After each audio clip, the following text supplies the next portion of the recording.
இப்போ இந்த தண்ணியில் வந்து நான் சேஃப்டி பின் போட போகிறேன்.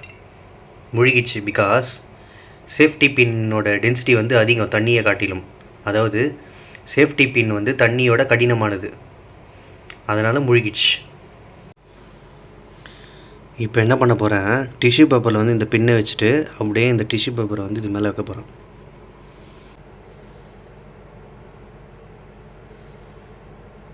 என்ன ஆச்சரியம், பின் அப்படியே மிதக்குது.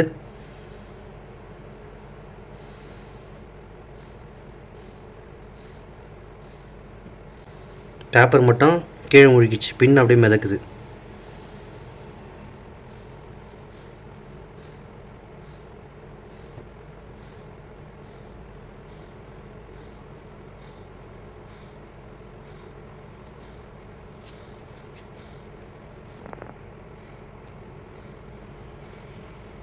இந்த பின்னு ஏன் இன்னும் விழலைன்னா, இந்த பின்னோட கடினம், அதாவது டென்சிட்டி வந்து தண்ணியோட கம்மி கிடையாது. பிகாஸ் இது வந்து அந்த சர்ஃபேஸ் டென்ஷன், அந்த நீர் மேலே இருக்கிற படலத்தை வந்து பிரேக் பண்ணல. அந்த டிஷ்யூ பேப்பர் தண்ணி உறிஞ்சிட்டு கீழே போயிடுது. ஸோ இது மட்டும் அந்த தண்ணீர் மேல் படலம் வந்து பிரேக் ஆகாதனால தண்ணியோட கடினமாக இருந்தாலும் இது மேலேயே ஃப்ளோட் ஆகுது. இப்போ இதில் நான் வந்து கொஞ்சோண்டு சோப் சொல்யூஷன் போடுறேன்.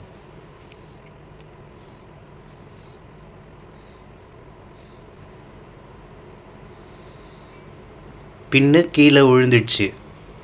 பிகாஸ் அந்த மேலே இருக்கிற தண்ணீர் மேலே இருக்கிற மேல் படலம் வந்து பிரேக் ஆகிடுச்சு. சர்ஃபேஸ் டென்ஷன் வந்து டிஸ்டர்ப் ஆகிடுச்சு பிகாஸ் ஆஃப் சோப் சொல்யூஷன்.